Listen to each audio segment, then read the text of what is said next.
Hello everyone, कैसे हैं आप सब लोग। आप सभी को मेरी ओर से बहुत बहुत नमस्कार, सत श्री अकाल, आदाब। तो गाइज़, आज ब्लॉग शुरू करने से पहले मैं आपसे एक अनुरोध करना चाहूँगी कि आप मेरे वीडियो को पूरा वॉच कीजिए, तभी आपको समझ में आ पाएगा कि पूरी चीज़ें मैं क्या कहना चाह रही हूँ या क्या समझाना चाह रही हूँ। और उस पर अपने भी कमेंट्स कीजिए, मुझे बहुत अच्छा लगेगा आप अगर अपने विचार भी इसमें शेयर करेंगे तो गाइज़, ब्लॉग को शुरू करते हैं। जैसा कि अभी पिछला ब्लॉग मैंने डाला था, सपना अपने ससुराल गई थी, तो वहाँ बच्चियों को देख के दादा दादी खुश थे, पर वो चीज़ें नहीं थी उनके फेस पे। लेकिन कहीं ना कहीं ऐसा लग रहा था कि जैसे कि वो पुराने दिनों को याद कर रहे थे, जो अभी सपना से चीज़ें चल रही हैं पीछे से। अभी वैसे तो कुछ ठीक नहीं हुआ है, लेकिन एकदम से दिल के घाव नहीं भरते हैं। उन्हीं सब चीज़ों को देख के मुझे वही चीज़ महसूस हुई कि शायद धीरे धीरे ये चीज़ सही होंगी, पर ऐसा कुछ नहीं है, क्योंकि सपना तो वहाँ से आ जाती है वापस शिवपुरी से, और वो अपने वहाँ से वापस आती है तो वो तो 2 दिन तक कोई ब्लॉग नहीं डालती। लेकिन उसी बीच में उनके ससुर जी का स्टेटमेंट आता है, जिसमें उनके ससुर जी अंशु को लेकर बातें करते हैं, जिसमें अंशु उनसे पूछती है कि मेरे को लोग ऐसे ऐसे नेगेटिव कमेंट कर रहे हैं कि मैंने उनकी पोतियों की जगह ले ली है, ऐसा वैसा करके वो कई चीज़ें बोलती है। मैं अब ब्लॉग करना छोड़ दूँगी, लोग यही चाहते हैं मैं ब्लॉगिंग ना करूँ। तो इसमें उनके ससुर जी यही बोलते हैं कि हम जब तुझे तब लेके आए थे अपने घर में जब तू बोलना भी नहीं जानती थी, और किसी को परेशानी है तो वो ब्लॉग ना देखें, और जिसको हमारे घर आना अच्छा ना लगता हो तो वो हमारे घर भी ना आए। तो वो इनडायरेक्टली कहीं ना कहीं वो सपना के लिए ही था। तो गाइज़, मैं ये जानना चाहती हूँ कि मतलब जो इस तरीके से चीज़ें जो इनकी सास रोती थी और ब्लॉग में कि मेरा अपनी पोतियों को देखने के लिए मन हो रहा है और पोतियों से मुझे दूर कर दिया है, तो कितनी गलत बात है। देखो, घर आने के बाद सपना इतना मतभेद होने के बाद भी वो घर आई, बच्चियों को उसने मिलाया, है ना, सारी चीज़ें हैं, और उसके फिर जाने के बाद आप ऐसी बातें कर रहे हो, है ना। या तो दिल से मानो उस चीज़ को, या दिल से मत मानो। तुमने तो पोती की जगह भी अंशु को ही दे दी, सब कुछ उसी को मान बैठे हो तुम तो, कि बोले कोई आए ना आए, इसका मतलब वही हो गया सपना भी नहीं आएगी, पोतियाँ भी नहीं आएंगी। तो तुम क्यों रोते हो फिर बार बार, तुम लोगों को गुमराह क्यों कर रहे हो। अब वही ये इन्हीं चीज़ों से सपना का पूरा कमेंट बॉक्स भरा हुआ है कि तुम बच्चे को अलग कर रही हो अपने दादा दादी से, मिलवाती नहीं हो, तुमने अलग कर दिया परिवार और उनको मिला लाओ। बहुत से अच्छे भी कमेंट करते हैं उसमें कि सपना तुम मिला लाओ, देखो दादा दादी के अपने पोतियों से मिलेंगे तो उनमें एक बॉन्ड बनेगा, अच्छा प्यार बढ़ेगा, उन्होंने भी बेटे खोए हैं और ऐसा वैसा कितनी चीज़ें मतलब। तो उन्हीं सभी चीज़ों को सोच के वो तो गई, लेकिन बदले में वहाँ से चीज़ें क्या मिल रही हैं उसको, ये तो और दुख बढ़ा दिया। एक तो दुखियारी वो है ही, और दुख बढ़ा दिया।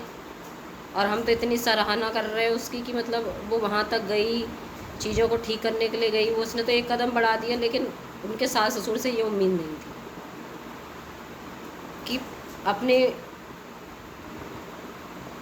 पोतियों की जगह उन्होंने उसे, ठीक है तुम अंशु को मानते हो, तुम लाए हो उसको छोटेपन में, तो तुम्हारी पोतियों की जगह थोड़ी ले लेगी। पोतियाँ तुम्हारे अपना खून है, एक तुम्हारी सूरज की बेटी है, एक तुम्हारी राजवीर की बेटी है, हैं तुम तो वही समझो, एक मेरा राजवीर है, एक मेरा सूरज है। तुम देखो तो सही, तुम उस चीज़ को समझो तो सही। अब तुम मान बैठे हो किसी और को अपना सब कुछ। अरे कोई और अपना कैसे हो जाएगा, दुनिया जहान में तुम कितने बनाते रहो, वो अपने नहीं हो सकते। जो अपना खून हो जाएगा वो कोई नहीं हो सकता, और यही तुम्हारे बेटों की आखिरी निशानी है जो तुम्हें संभाल कर रखनी चाहिए, सेज के रखनी चाहिए। अब तुमने इतनी बड़ी बात बोल दी, ऊपर से ये सोचो कि उनकी आत्मा कितनी दुख रही होगी। कि इतनी बड़ी बात है, मेरे माँ बाप बोल रहे हैं, मेरी बच्चियों के लिए तो आने के लिए भी नहीं है, घर में आने के भी रास्ते बंद कर दिए इन्होंने, और इस लड़की को इतना मान रहे हैं। फिर अगले दिन जन्मदिन होता है राजवीर का, और राजवीर के जन्मदिन में बहुत बड़ा पोस्ट डालती है अंशु कि भैया हैप्पी बर्थडे। अब मैं ये कह रही, मेरी समझ में ये बात नहीं आई कि बर्थडे, जन्मदिन, जो लोग चले जाते हैं उनका जन्मदिन थोड़ी मनाते हैं। इस चीज़ का विरोध और रिएक्शन चैनल वालों ने भी किया है। जो लोग चले जाते हैं उनका बर्थडे नहीं मनाया जाता, उनकी पुण्यतिथि होती है ना। और उनके आत्मा की शांति के लिए उस दिन चीज़ें, शांति पाठ वगैरह कुछ ऐसी चीज़ें करवाई जाती हैं, है ना। तो अब ये, और फिर एक बहन हो के, मान हो के तुम खाना बंटवा रही हो, तुम ये कर रही हो, तुम तो और उन्हें नरक में डाल रही हो। लड़कियां, बहन तो इन चीज़ों को करते भी नहीं, या तो ये उनके मम्मी पापा करते, या फिर उनके परिवार वाले करते, या सपना के परिवार वाले करते। उनकी लड़कियों के लिए, उनकी बेटियों के लिए घर में जगह भी नहीं, और तुम उनके नाम से पूरी पकवान बांट रहे हो। तो क्या बांट रहे हो? कितनी आत्मा उनके अंदर ऊपर से तड़प रही होगी, शांति मिल रही होगी उनको? कहीं भी शांति नहीं मिल रही होगी। तो अंकल आंटी, आपसे मैं तो यही अनुरोध करूँगी, यही वो करूँगी कि आप बाहरी लोगों के उस बहकावे में ना आए, सही चीज़ को पहचाने। कभी ऐसा ना हो आगे जाके पछतावा ही पछतावा रह जाए आपके लिए, कि फिर कुछ भी न रह जाए हाथ में। देखो, सीने से लगा के तो सपना ने रखा है दोनों बच्चों को, तुम्हारे बेटों की दोनों निशानियों को पाल रही है वो, देख रही है, भाल रही है, खिला रही है, पढ़ा रही है, सब कुछ कर रही है उनका। और तुम गैर को रखे पड़े हो, गैर को रख के तुम उस चीज़ को तुम प्रोत्साहन कर रहे हो, ये और कह रहे हो कि जिसको अगर ये चीज़ अच्छी नहीं लग रही तो वो मत आए हमारे घर। अंशु तो कहीं नहीं जाएगी, वो यहीं रहेगी, यहीं पढ़ेगी,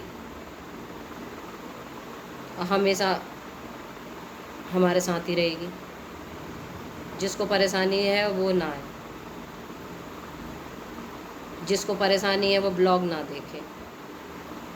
अंकल जी, ऐसा इतना घमंड भी ठीक नहीं होता। 2 बेटे खो दिए हैं आपने,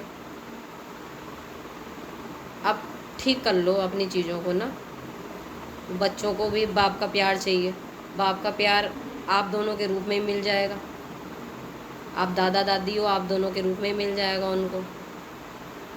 तो वो भी आगे को चल के ये रहेगा कि हाँ, हमारे दादा दादी इतने बढ़िया थे, हमारे दादा दादी ने ऐसा हमारा ध्यान रखा। बाबा ऐसे ही बचपन से अलग अलग ऐसे ही रहेंगे तो परवरिश में असर तो जाएगा ही, कि सब कुछ होते हुए सोच तो जाएगी, सब कुछ होते हुए हम ऐसे एक तरफ हैं, सोच तो जाती है।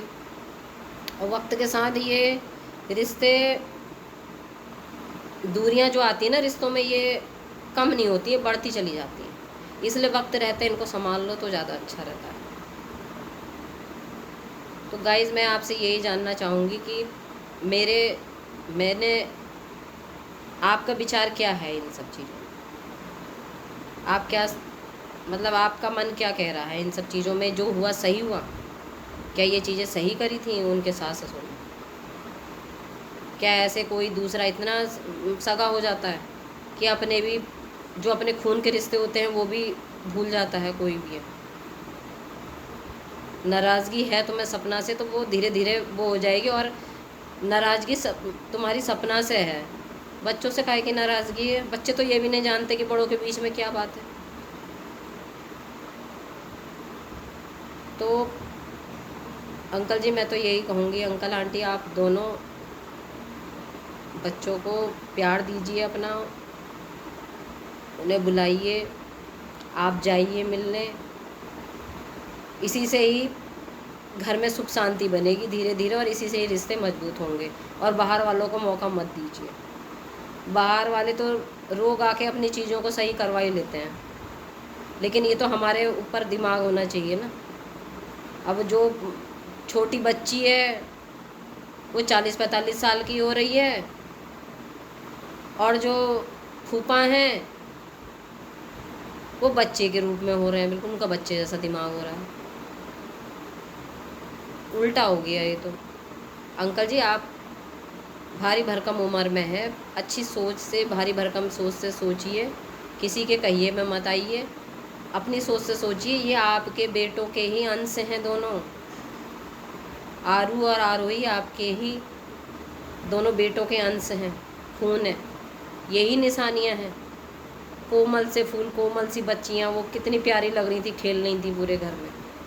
आप नहीं चाहते ये सुने आंगन में जगमगाहट हो दोबारा से, उसी तरीके से खुशियां हों, तो जल्दी ही इन चीज़ों को ठीक करिए आप। तो गाइस अपने विचार रखिएगा, और इसी के साथ मैं वीडियो एंड करती हूँ, और पूरा वीडियो वॉच कीजिएगा। Thank you.